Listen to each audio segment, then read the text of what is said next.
জনগণ কি আপনাদের উপর আস্থা রাখতে পারবে? আশা করি জনগণ আস্থা রাখতে পারবে, কারণ সকলের মুখে একই বল, সবাইকে দেখছি, যুগের পর যুগ সকলের ক্ষমতায় দেখছি, সকলের শাসন দেখছি, সব থেকে অভিজ্ঞতা আমাদের হয়েছে।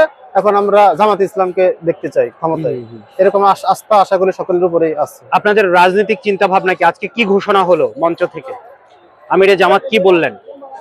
আজকে আমিরে জামাত বলছে আমরা ইনশাআল্লাহ আমাদের যে সুশাসন, কোরআনের শাসন, কোরআনের আইন বাস্তবায়ন, এটার জন্য আমাদের আন্দোলন।